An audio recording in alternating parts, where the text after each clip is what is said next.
네, 오늘 여러분을 뵙게 돼서 반갑습니다. 이성준 목사입니다. 혹시 제 얼굴 보신 분 있어요? 없으신 것 같군요. 솔직히 말하면 예전 동북교회 시절 박우희 목사님 은퇴할 때쯤, 그때 제가 학생 교사원 신예배 설교하러 왔던 적이 있습니다. 제가 홍업교회 부목사 할 때 21년 전쯤, 그때 계신 분이 있었는지 모르겠네요. 그때 보고 어떻게 기억해요? 맞습니다. 저도 그렇습니다. 그런데 그때 보면 길가에서 안으로 쑥 들어가 있었던 그곳, 그 교회에서 참 많은 분들이 열심으로 또 헌신하는 모습을 봤는데, 그로부터 20년 지나서 이 신도시로 이사 와서 귀한 분들이 함께 동역하는 모습 볼 때 제 마음에도 기쁨이 있고 또 다시 만난 반가움이 있고 그렇습니다. 특별히 여름학교를 준비하면서 함께 기도로 예비한다는 말 들었을 때 참 중요한 일이다, 그 생각이 들었어요. 저희 때도 그렇지만 교회학교에서 성경학교에서 잔뼈가 굵고 수련회를 통해서 하나님의 은혜의 세례를 받고 그러면서 주님 앞에 헌신하고 또 사회에서도 기여하고 있는 그런 사람들이 얼마나 많이 있습니까? 그래서 교회학교가 부흥하는 것이 우리 교단의 또 모든 교회의 부흥의 동력이 되고 앞으로 미래를 가늠하는 잣대가 된다는 생각이 들어요. 딱 우리 앞에 교사들 우리 찬송하는 거 볼 때 참 마음이 기쁨이 있었습니다. 어떤 교회 가든지 그 교회는 그 교회학교 교사 수준을 넘어설 수 없다는 얘기가 있어요. 그러니까 여기 있는 교사들이 열심을 다할 때에 교회 수준이 높아지고 교회 영적인 실력도 갖추어지게 됨을 믿습니다. 오늘 함께 우리 말씀을 통해서 우리가 하나님 앞에 지금 구해야 될 것이 무엇인지를 함께 살펴보고자 합니다. 우리는 어떤 욕심을 갖고 있습니까? 마음에 소원하는 바가 있죠. 이걸 이뤘으면 좋겠다. 과거에는 그 소원이 분명했던 것 같아요. 저희 어릴 때만 해도 제가 겉으로는 이렇게 보이지만 연식이 조금 있습니다. 제가 60년대에 태어난 그러니까 어릴 때만 해도 잘 살아보세가 모두에게 귀에 쏙쏙 들어올 때였어요. 왜냐하면 참 제 친구들하고 참 못 살았어요. 학교에 가면 도시락 못 먹는 애가 꽤 있었습니다. 그래서 정부에서 급식 빵 나눠주고 하면 그거 겨우 먹고 사는 애들이 있었고요. 참 보면 제 친구들을 보면 잘 사는 애가 거의 없었던 것 같아요. 그러니까 잘 살아보세가 모두에게 귀에 꽂히던 시절이었어요. 그때는 되고 싶은 것도 많았는데 애들이 다 하는 말이 뭐냐면 나는 부자가 될 거야. 2층 집 살 거야. 뭐 이런 얘기. 그 당시 2층 집이 제일 잘 사는 집이었어요. 그런 꿈을 품고 있었습니다. 그래서 우리 때 아이들은 그래도 뭐가 되겠다 그런 거 가지고 열심히 노력했던 것 같아요. 근데 요즘 보면은요, 예전 기준으로 보면 우리는 모두 너무 잘 살고 삽니다. 너무 잘 살아요. 먹는 것도 너무 잘 먹어요. 저도 요즘 회개하는 게 뭐냐면 너무 잘 먹어갖고요, 살이 쪄갖고 성인병이 직전까지 갔어요. 회개하는 마음으로 살을 빼고 있습니다. 그래갖고 요즘 열심히 빼갖고요, 이제 건강지수가 점점 좋아지고 있는데, 그럼 그 생각을 한 거예요. 잘 사는 게 도대체 뭘까? 어떤 게 진짜 잘 사는 걸까? 돈 많이 벌고 넓은 집에 살고 가지고 있는 옷이나 자동차가 좋아지면 그게 진짜 잘 사는 걸까? 그걸 이루기 위해 산다는 것은 너무 이거는 어떻게 보면 목적보다는 자기 욕심을 이루기 위해 사는 것이 아닐까, 그런 생각을 합니다. 우리 가진 소원은 지극히 개인적이고 가족적이고 물질적인 경우가 너무나 많아요. 좋은 욕심도 있지만 그렇지 않은 경우가 많습니다. 한번 테스트를 해봤어요. 내가 가지고 싶은 것, 이거를 갖다가 내 소유해야지, 이게 돼야지 하는 것들을 종이에 쫙 써요. 한번 직접 해보시면 좋습니다. 위시리스트라고 해서 내가 원하는 것 10가지쯤 딱 써봅니다. 그리고 그걸 한번 곰곰 묵상해보세요. 이게 도대체 뭔가? 저도 해봤거든요. 그래가지고 그것을 한 다음에 맞아, 지금 당장 이게 있으면 좋겠어. 한 일주일쯤 후에 다시 한번 봐보세요. 내가 왜 이런 걸 소원했을까? 한 2개쯤이 짝짝 커져요. 한 달쯤 후에 보세요. 이거 쓸데없는 거. 이렇게 한 3달만 해보면은요, 한 10대까지 적어놨으면 살아남아 있는 것은 몇 개 안 됩니다. 제가 직접 해봤어요. 우리의 소원이라는 게 진짜 아무것도 아닌 거구나. 지금은 그게 그렇게 갖고 싶어도 이게 오래 가는 게 아니구나. 그런 걸 깨닫게 돼요. 그러면 정말 우리가 소원해야 될 것은 무엇이고 우리가 정말로 가져야 될 것은 무엇인가? 이거를 분별하는 것이 지혜이고 그것을 얻게 되는 것이 정말로 지혜로운 삶이 되겠구나라는 생각을 하게 됩니다. 자, 그런 의미에서 오늘 읽은 본문은요, 엘리야 선지자와 엘리사 선지자 당시의 이야기인데 그들의 삶의 자세, 그들은 무엇을 선택하고 살았는가 하는 것을 한번 살펴봤으면 좋겠어요. 그러면서 나는 무엇을 목표하고 살고 있는가? 그것도 한번 생각해 봤으면 좋겠습니다. 먼저 생각할 것은요, 당시의 시대는 어떤 때였냐면요, 영적으로 매우 어두운 시대, 암흑기와 같았습니다. 이스라엘 역사상 가장 악한 왕으로 기록된 사람이 아합 왕인데 아합 왕이 얼마 전까지 아주 기세등등하게 활약을 했었고요. 아합이 얼마 전 죽고 그 아들 여호람이 다스리는 시기입니다. 아합은 이세벨과 함께 이스라엘을 영적인 구렁텅이로 빠뜨린 그런 왕이었죠. 그들은 어느 정도였냐면요, 하나님 섬기는 사람을 색출해서 죽이는데 그들을 죽음으로 몰아넣었던 사람들이에요. 그러다가 엘리야가 등장해가지고요, 큰 기근을 만나고 엘리야가 다시 나타나가지고요, 영적인 대결을 한번 벌이자. 그래서 갈멜 산상에서 850대 1의 대결을 벌였던 것이 바로 얼마 전의 일입니다. 그래서 굉장히 어두운 시대였기 때문에 하나님께서는요, 하나님의 사람을 보내주셔서 시대를 반전시키는 바로 그때였어요. 엘리야를 세우셔서요, 그 당시 사람들에게 경종을 울리셨습니다. 엘리야는 혼자 남아서 싸운다는 그런 절박감이 있었지만은요, 하나님께서 무엇을 알려주셨냐면 너를 대신해 싸울 사람을 내가 보내주겠다. 그러면서 모든 선자가 다 죽었다고 생각했지만 나는 7,000명을 남겨두었다. 그런 메시지를 주셨어요. 그래서 용기를 내갖고요, 엘리야가 찾아다니다 보니까 자기 후계자인 엘리사를 만나게 되고요, 곳곳마다 하나님을 알고 하나님 말씀을 전할 수 있는 사람들을 모아가지고요, 지역마다 선지자 학교를 세웁니다. 그게 오늘 본문의 배경이에요. 후계자도 가르치고 선지자 훈련시키는 등 최후의 사역을 다해서 열심히 일하고 있는 노선자의 모습을 볼 수가 있습니다. 자, 외적으로는 아직도 우상 숭배와 이스라엘 어둠이 가시진 않았지만은요, 반대편에서는요, 하나님께서 일하심을 말미암아 하나님의 사람들이 착착 준비되어서 그 시대를 밝힐 준비를 하고 있는 바로 그런 때였습니다. 영적으로 깨어있는 사람들이 점점 생겼습니다. 그래서 오늘 읽었던 본문이 바로 있기 전에 엘리야가 엘리사와 함께 이곳저곳 다니고 있어요. 그래서 그들의 발걸음 보면은요, 우리가 길갈에서 베델로 가자, 베델에서 또 여리고로 가자, 여리고서 요단으로 가자, 요단에서 강 건너편으로 가자. 그런데 가는 곳마다 무엇이 있었냐면요, 그곳에 엘리야가 가르쳤던 선지자 제자들이 있었어요. 근데 가는 곳마다 엘리사가 무슨 말을 했습니까? 선지자 제자들이 그 얘기를 하는 거예요. 오늘 하나님이 당신의 선생님을 하늘로 데려가실 줄 알지 못하느냐? 이렇게 물어본단 말이에요. 근데 엘리사가 뭐라고 얘기합니까? 나도 안다. 더 이상 얘기하지 마라. 그 얘기를 해요.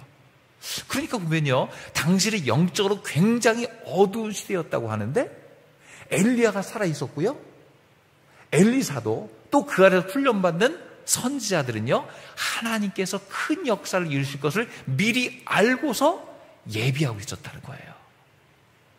어두운 시대만이 아니었습니다. 하나님은 그 시대를 밝히시기 위해서 사람들을 준비시켜 두셨고요, 그 사람들을 통해서 이스라엘은 새 역사를 이룰 줄로 믿으시기 바랍니다.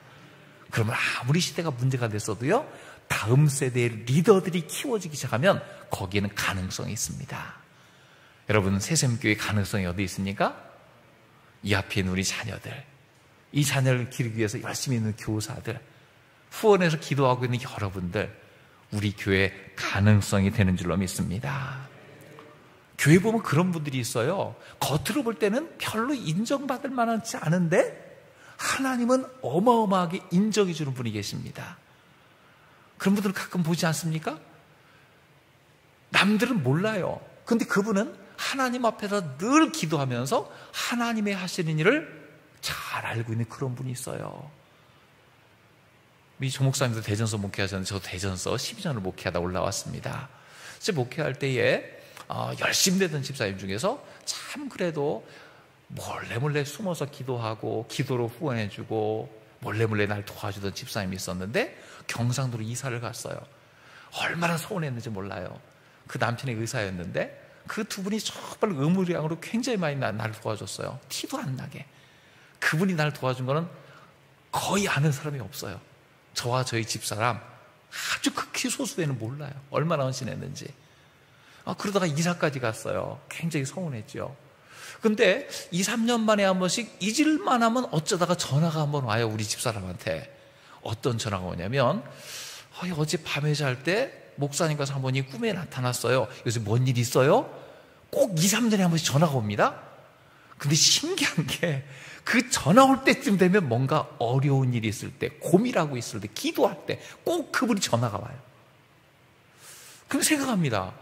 그분은 떠나서도 저희 가족을 위해서 기도하고 가까이 있는 사람들을 위해 기도하거든요. 근데 하나님께서 어쩌다 그분에게 강력하게 말씀하실 때가 있으면요, 기도하다가 꼭 전화를 해요. 그럼 저는 어려움 가운데 힘들다가 그분이 전화하면 하나님이 알아주시는구나, 이걸 깨닫게 돼요. 주변 사람은 그 사람을 잘 몰라요. 하지만 그 사람은 영적으로 하나님과 늘 대화하며 수준이 상당히 쌓여있는 분입니다. 가끔 그런 분이 있어요. 사람들은 전혀 몰라주지만 하나님만은 알아주는 그런 분 되시기를 주의 이름으로 축원합니다. 지금도 그래요. 엘리야와 엘리사가 찾아다닐 때 있었던 선지자의 제자들, 그 이름도 하나도 안 나와 있어요. 근데 그들의 수준은 어떻습니까? 오늘 하나님께서 엘리야를 하늘로 올리시고자 한다는 것을 다 알고 있었어요. 그럼 뭡니까? 기도하고 있었다는 거예요. 이 사람들 어떤 사람들입니까? 아합과 이세벨이 하나님의 사람들을 찾아내서 색줄을 다 죽일 때에 살아남았던 사람들, 생명 걸고 주님 앞에 기도하던 사람들, 하나님의 사람들이 하나씩 둘씩 다 사라지는 중에서 하나님만 의지하고 있던 사람들, 여러분 그 사람에 의해서 하나님은 새로운 역사를 일으키실 줄로 믿습니다. 오늘 보면 한국교회가 옛날만 못하고 좀 침체된다 이런 얘기를 많이 해요. 그런 얘기할 때마다 저는 이 본문을 생각합니다. 어디선가 숨어서 기도하고 있고 하나님을 의지하고 하나님이 지금 우리를 위해서 하신 일을 기억하고 있는 그 사람만 있다면 하나님은 분명히 새로운 역사를 이루실 것이다. 이런 믿음이 있으시길 주의 이름으로 축원합니다. 항상 기도하는 분들, 주님께서 지금 하시고자 하는 바를 알아서 하나님 앞에 기도함으로 섬기는 자들, 이런 사람들 통해서 하나님 역사하실 거예요. 사람들은 그를 부르지만 그가 기도할 때 사단은 두려워 떠는 줄로 믿습니다. 그래서 오늘 본문을 통해서 우리가 생각할 것은 무엇입니까? 하나님이 알아주는 사람이 되었으면 좋겠다는 거예요. 자, 오늘 본문에서요, 그런 사람은 어떤 사람이냐? 먼저 볼 거는요, 영적인 기회를 놓치지 않고 잡는 사람입니다. 자, 오늘 본문을 전후를 보면은요, 엘리사는 스승 엘리야를 끝까지 따라다닙니다. 그랬기에 그는 하나님이 주시는 기회를 잡을 수가 있었어요. 엘리야는 하나님 나라 가기가 얼마 남지 않은 상황이 있었습니다. 하나님께서 맡기신 일을 하기 위해서 분주했습니다. 그 중에 하나가 뭡니까? 이제 너의 사역 후반기다. 이제 너는 왕을 세워라. 후계자를 세워라. 뒤를 이어서 일할 사람들을 한 사람 한 사람 세워라. 그 일을 열심히 하고 있었잖아요. 그러던 중에서 엘리사가 부름받았죠. 자, 엘리사가 부름받을 때에 엘리사도요, 이 기회를 놓치지 않고 잡은 사람이었습니다. 열왕기상 19장 19절에 보면은요, 어떤 장면이 나옵니까?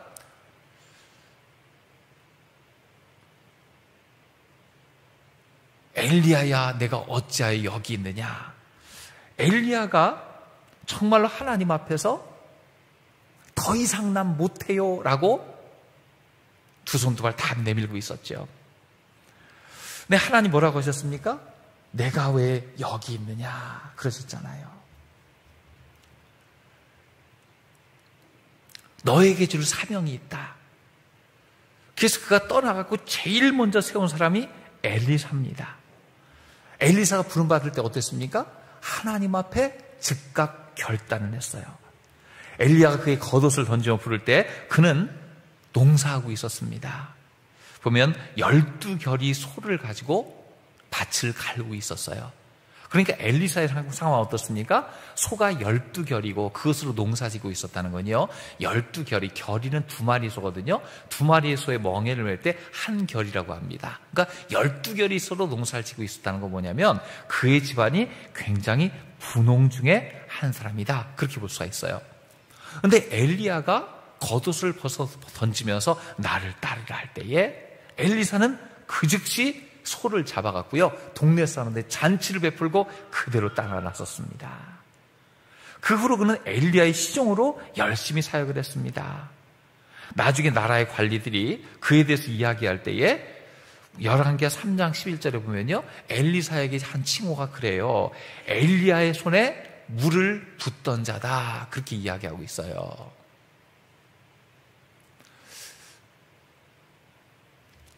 엘리야의 손에 물을 붓던 자다. 아마 그런 엘리야를 따르며 그의 영적인 생활을 본받았을 겁니다.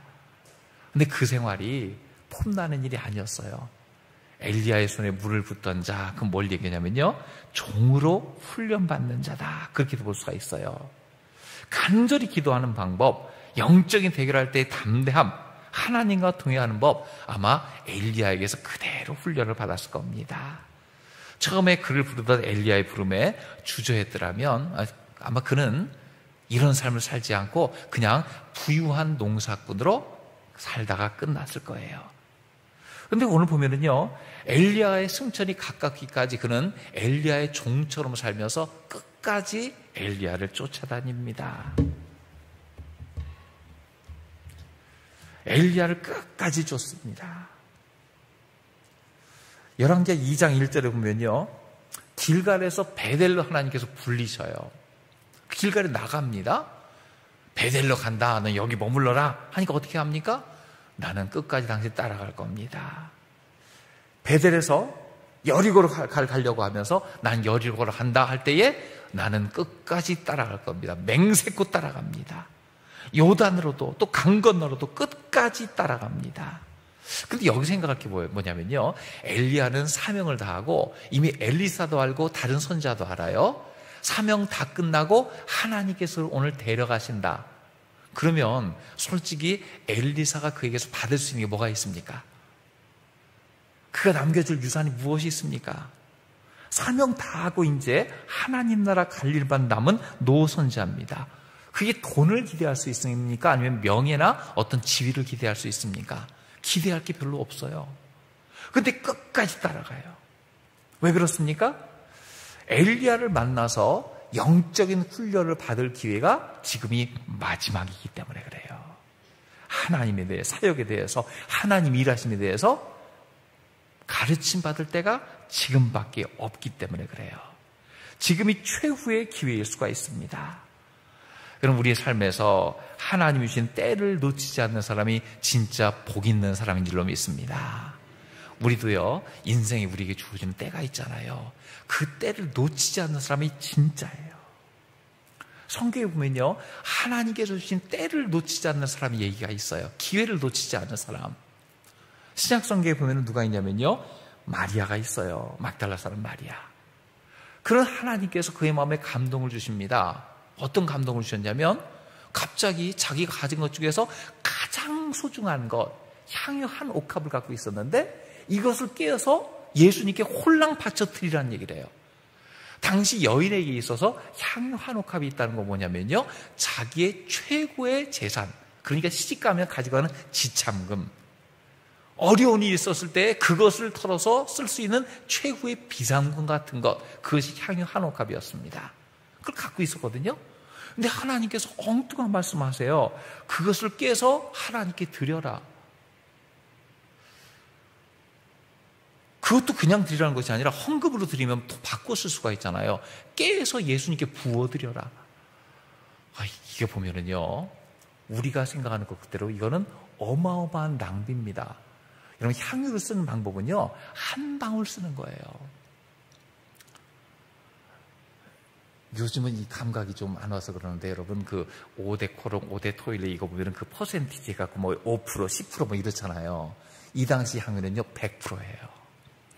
이게 얼마나 강력하냐면요, 우리가 잘 아는 향유 중에 뭐가 있냐면은 그 모략이라고 있어요. 모략.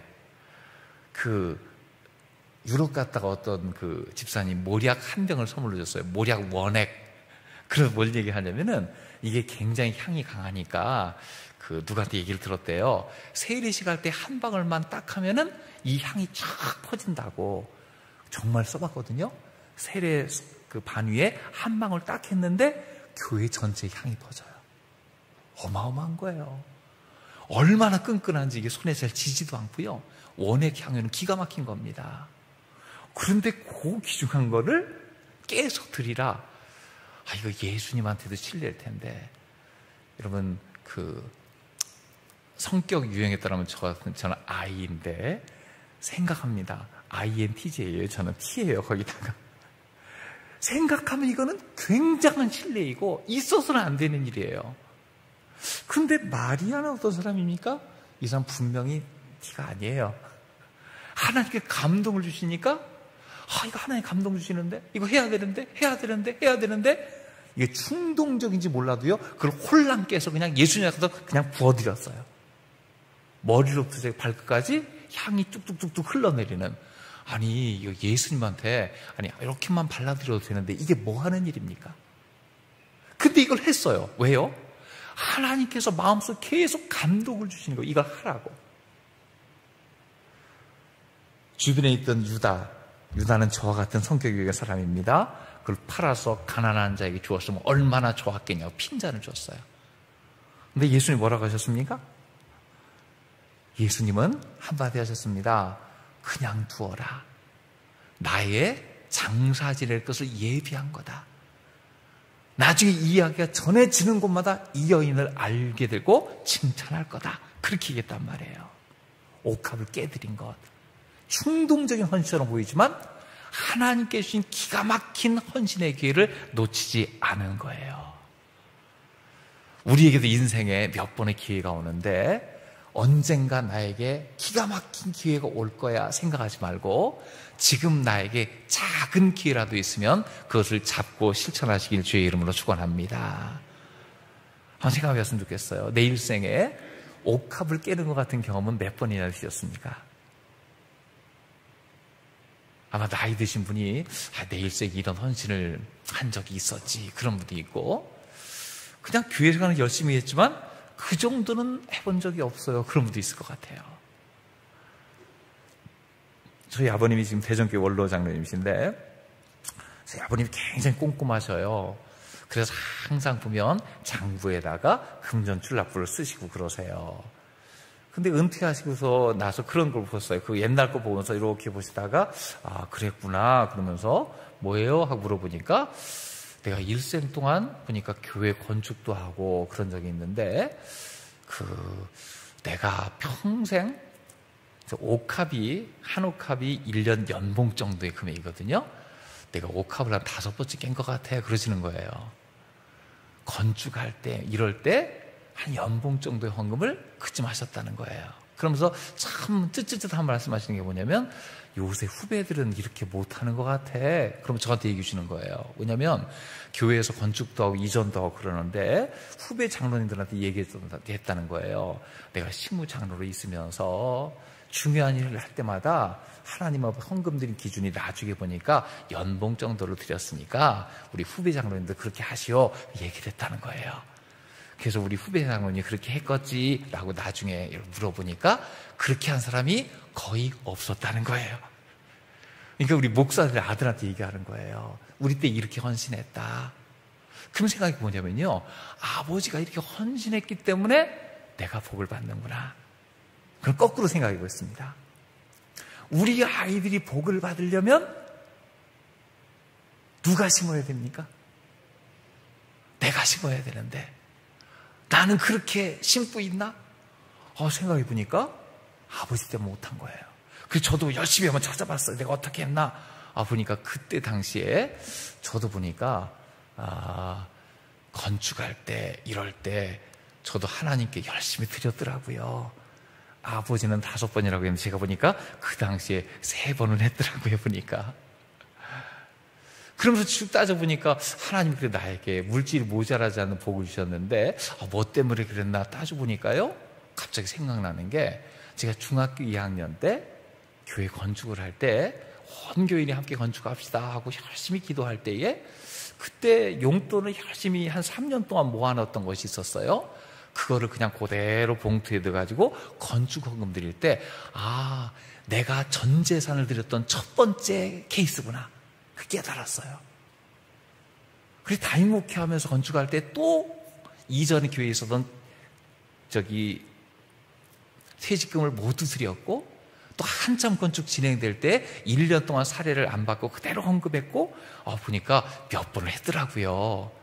그러면서 이것도 내놓을 게 있구나 생각하면서 보니까 갑자기 생각나는 게 뭐냐면, 나는 어릴 때부터 하나님 앞에 드릴 훈련을 어떻게든 받아서 하나님이 나에게 복을 주셨다면 우리 아이들은 갑자기 그 생각이 난 거예요. 그래서 그때 우리 아이들, 지금 초등학교 다니던, 지금은 다 이제 졸업하고 졸업반이 그런데 초등학교 다니던 아이들한테 얘기했어요. 제 얘기를 했죠. 내가 어릴 때 이렇게 하나님 앞에 옥합을 홀랑 깨서 드렸고, 요즘도 교회 건축하고 그러는데 몇 번이나 이렇게 했다. 하나님께서 나의 평생 모자라지 않게 살게 해주셨는데 아마 그것 때문인 것 같아 라고 얘기하면서 우리 아이들한테 도전했습니다.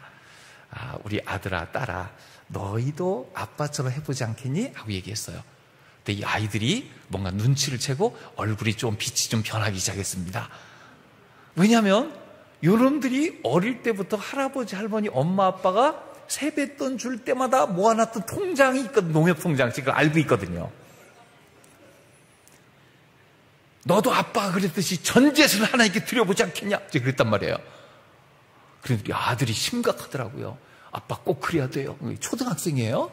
꼭 그래야 되냐고 막 그러다가 아빠 이렇게 복을 받았다 막 뭐 이렇게 얘기하니까 우리 아들이 에이 그럼 그래요 하고 좀 갔어요.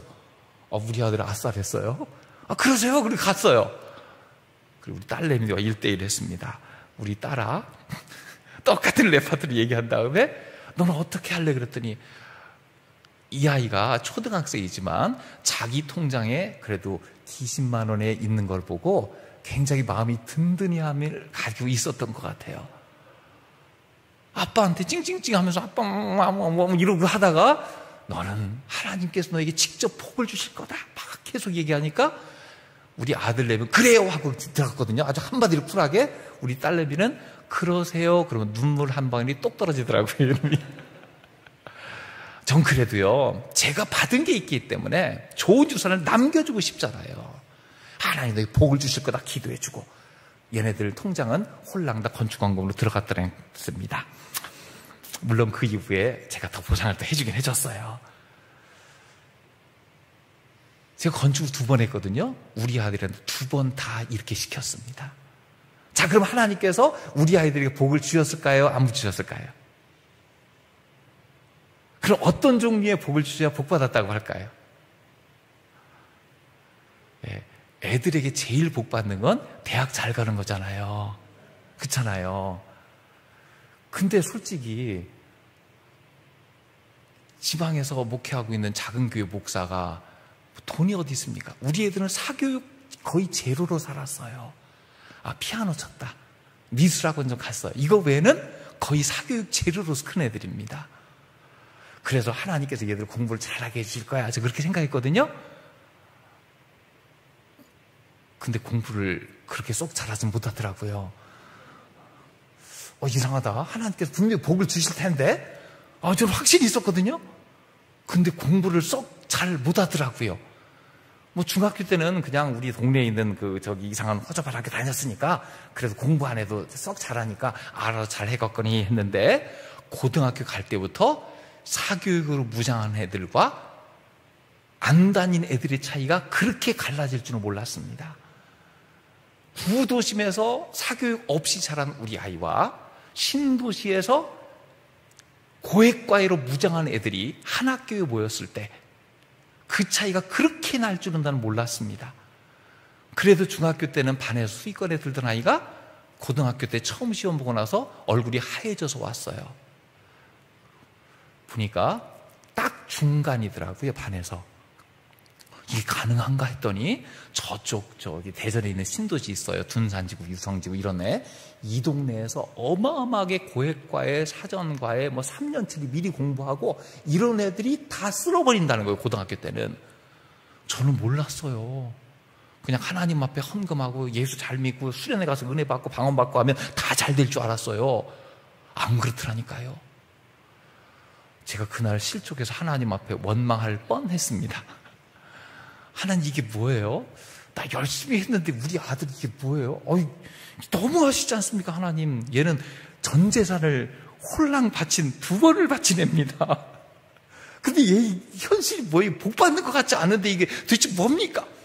그때 되게 실망할 뻔했습니다. 그리고 나서 하나님 기도한 다음에 확 올라가겠지? 안 올라갔습니다. 굉장히 실망스럽더라고요. 그랬던 아들,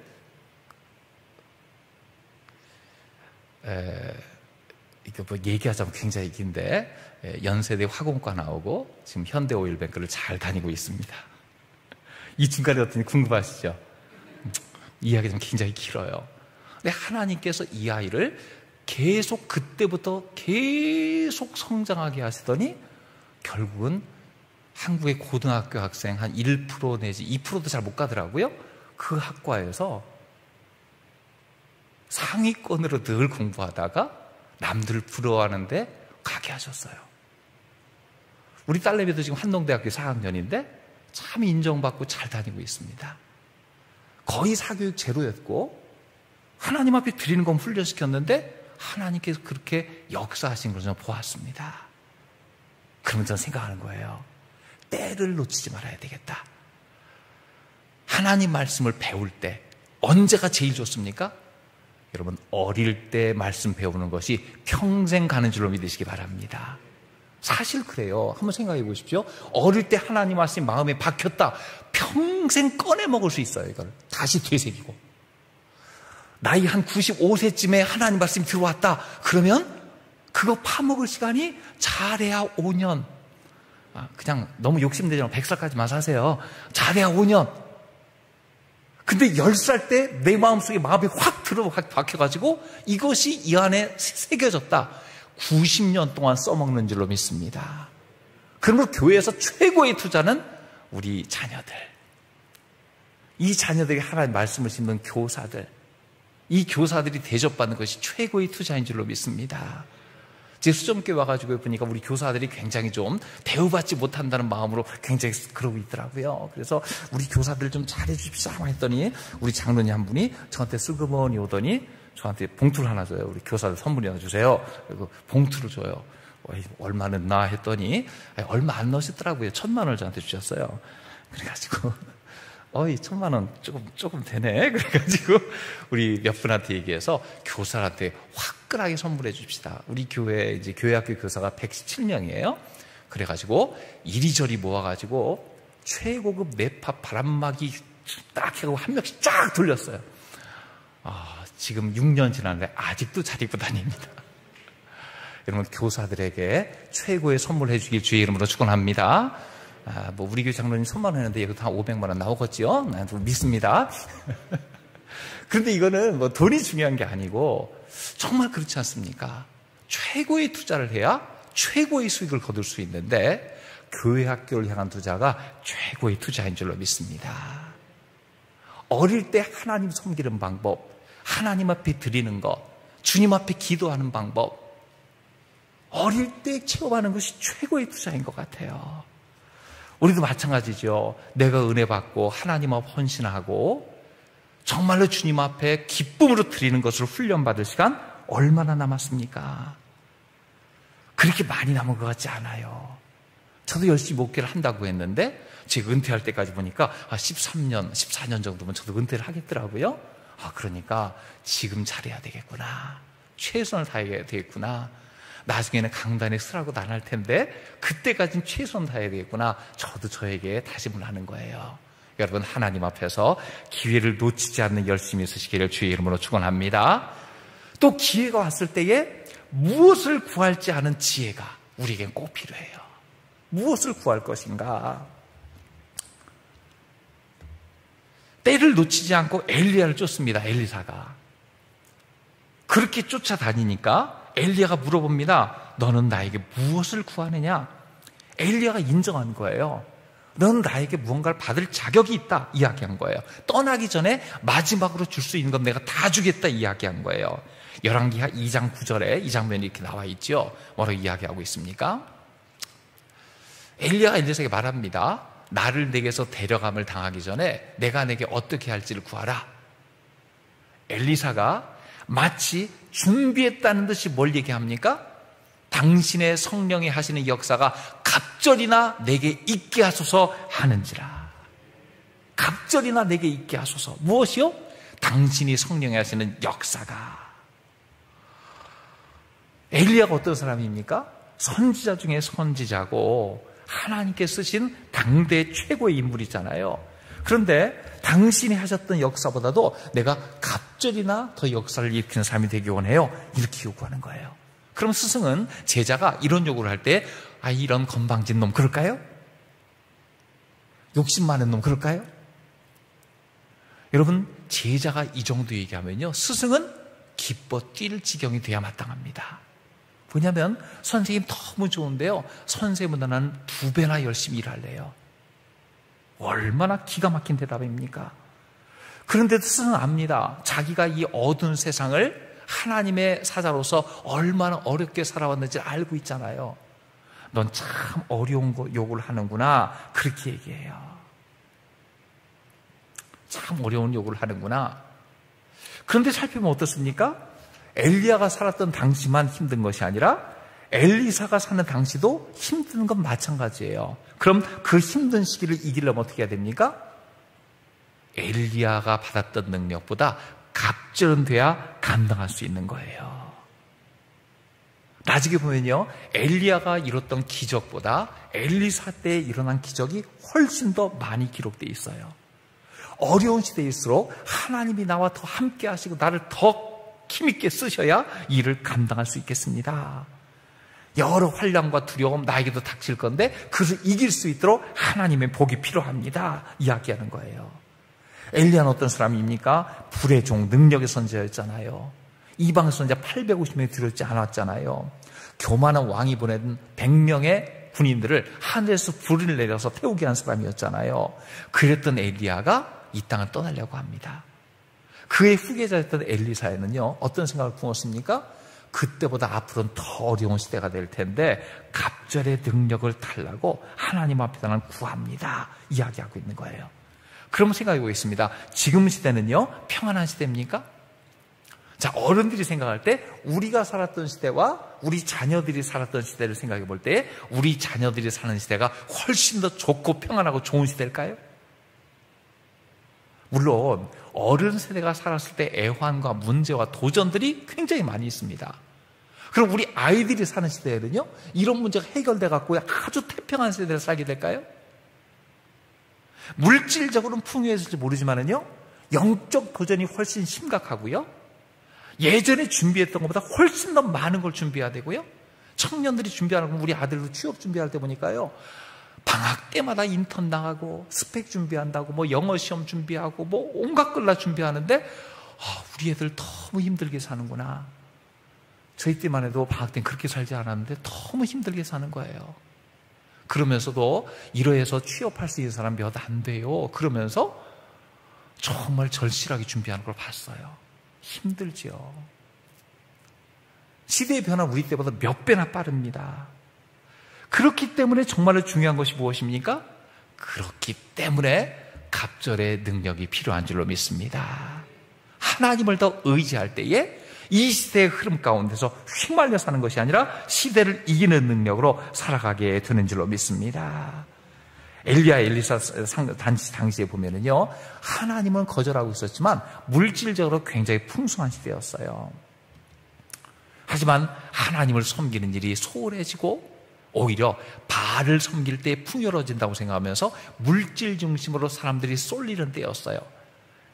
근데 요즘도 비슷한 것 같습니다. 물질적으로는 풍요해집니다. 그러나 하나님으로부터 점점 멀리 떠나는 사람들이 많아져요.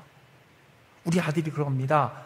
대학교에서 예수 믿는 학생으로 사는 것이 얼마나 힘든지 아세요? 저한테 그 얘기 하는 거예요. 막 믿음 지키고 살면 되지 뭐가 그렇게 힘들어? 그랬더니 예수 믿는다고 하면 나를 멀리 어떤 외국에서 온 사람처럼 나를 봐요. 우리 아들이 하는 말이에요. 전 그러면서 정말 그런가 봤더니 대학생들 복음화율이 현저히 떨어져요. 예수 믿어도 믿는다는 것을 드러내놓고 믿는 아이들이 굉장히 드문 시대예요. 그럼 생각했습니다. 지금 시대는 정말로 엘리사 같은 사람, 갑절의 능력을 요구하고 받는 사람이 너무너무 필요한 시대구나, 그 생각이 들었어요. 여러분, 우리 자녀들이 하나님이 주시는 능력에 배나 더 받고 준비되는 우리 자녀들 될 수 있도록 기도해 주길 주의 이름으로 축원합니다. 엘리야는 얘기했어요. 이건 내가 줄 수 있는 게 아니다. 하지만 표징이 있다. 열왕기 2장 10절에 뭐라고 얘기했습니까? 자, 2장 10절에 엘리야가 얘기한 거예요. 같이 한번 읽어보겠습니다. 이르되 내가 어려운 일을 구하는도다. 그러나 나를 내게서 데려가시는 것을 내가 보면 그 일이 내게 이루어지려니와 그렇지 아니하면 이루어지지 아니하리라 하고, 나를 내게서 데려가시는 것을 내가 보면 그 일이 이루어질 것이다. 자, 이거는 잘 보면은요, 중요한 상징입니다. 예수 이 땅에서 열심히 하나님 나라를 전하시고 복음 전하시고 12제자를 키우시고 주님께서 맡기신 사명을 최선을 다하셨죠. 그래서 예수님께서 이 땅을 떠나실 때 뭐라고 말씀하셨습니까? 사도행전 1장 4절 5절에 이렇게 말씀하고 떠나셨어요. 자, 같이 읽어보겠습니다. 사도와 함께 모이사 그들에게 분부하여 이르시되 예루살렘을 떠나지 말고 내게서 들은 바 아버지께서 약속하신 것을 기다리라. 요한은 물로 세례를 베풀었으나 너희는 몇 날이 못되어 성령으로 세례를 받으리라 하셨느니라. 예수님께서 하늘로 올라가신 후에 무엇이 옵니까? 약속하신 성령이 와요. 엘리야가 엘리사에게서 하늘로 올라간 것을 보게 되면 하나님께서 그에게 갑절의 성령을 부어주실 거예요. 그럼 이 약속은 지금 우리에게도 동일하게 유효한 줄로 믿으시기 바랍니다. 성령이 임하면 그때부터 우리의 삶은 하나님 기뻐하시는 삶으로 변화될 줄로 믿습니다. 예수님이 어떤 분인지 알고 예수님의 십자가와 부활 승천을 분명히 믿는 믿음 가운데 우리가 성령을 받으면, 성령의 능력을 받으면 그 사람은 주의 이름으로 쓰임받는 하나님의 사람으로 변화될 줄로 믿습니다. 그래서 어릴 때부터 말씀을 알고 말씀이 충만하게 준비된 가운데 성령이 임하시면 새 사람 되고 새로운 사람으로 준비되어서 주님 앞에 쓰임받게 될 줄로 믿습니다. 참, 그래서 저희 어릴 때 생각해 보면은 참 수련회 그럴 때 딴 프로는 거의 없지만 참 열심히 기도하고 은혜 받기 힘썼던 것 같아요. 제가 모교회가 대전교회인데 대전교회는 특징이 있었어요. 그 뭐냐면 그 학생들은 언제든지 뭐 수요일 금요일 다 나왔거든요. 학생들이 제일 앞자리에 앉았어요. 그러니까 앞자리 1번 줄 2번 줄은 무조건 학생들 자리, 어른들이 앉으려면 눈치 보여서 못 앉았어요. 학생들이 제일 앞에서 은혜 받아야 되니까.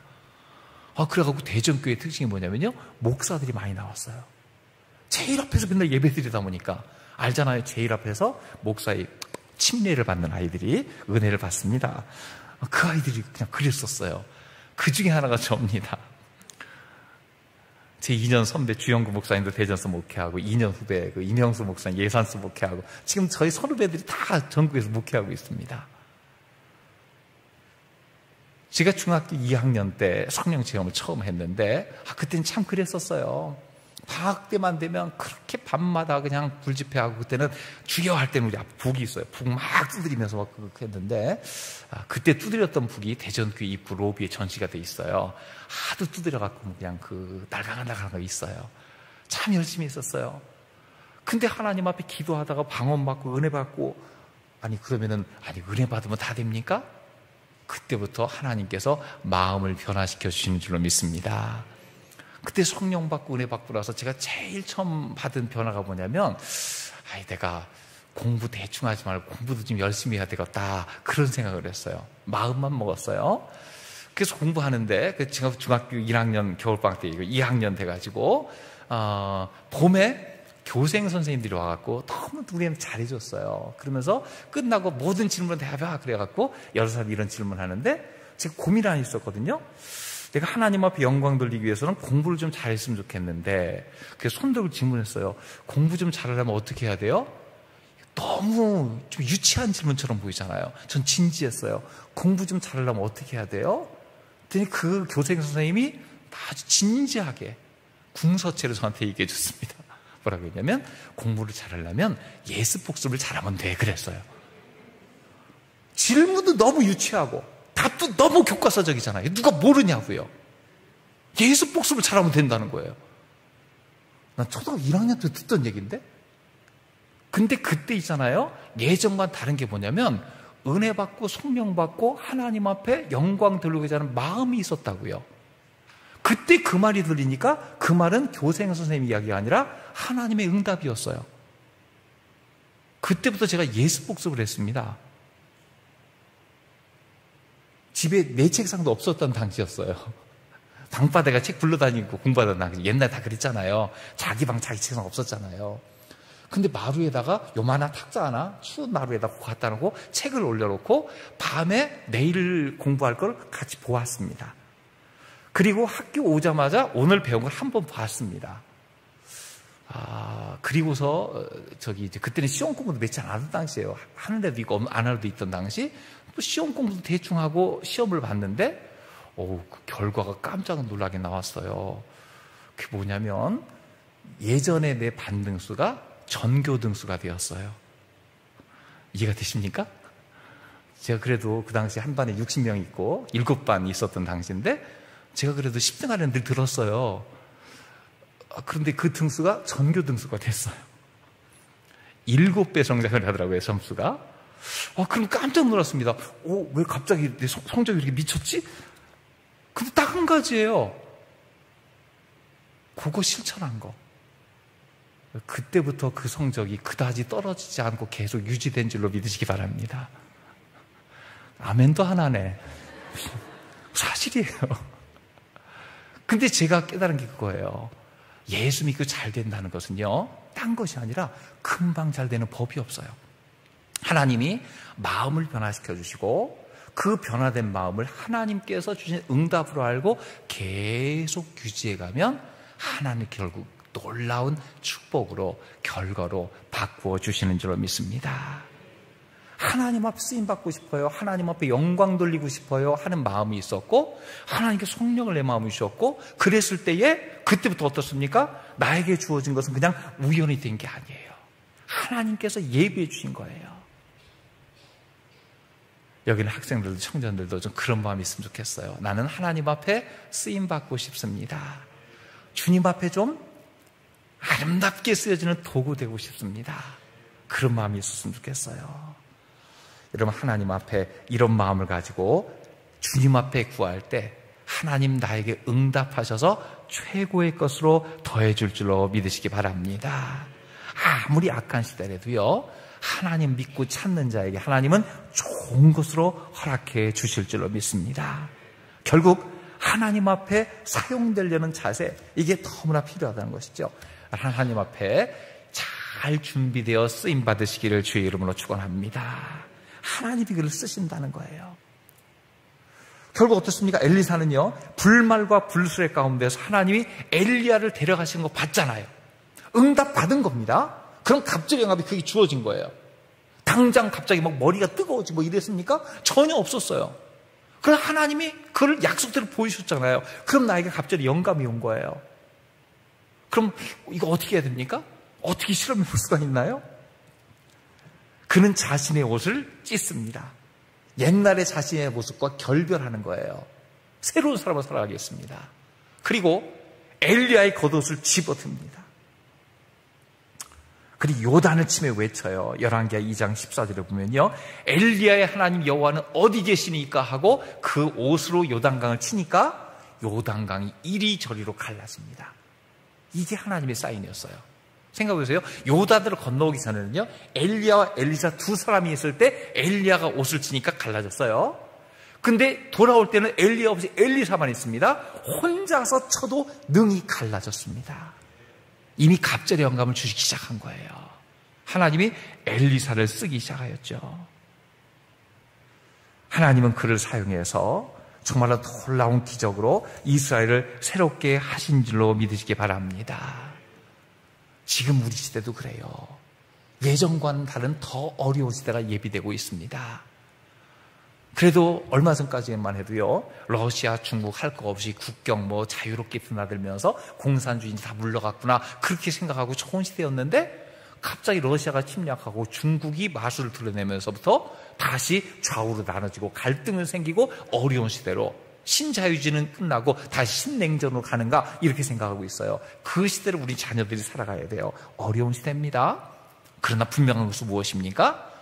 하나님께서 주시는 그 능력을 소유하고 있으면 그 시대를 이기고 승리하는 사람이 될 줄로 믿습니다.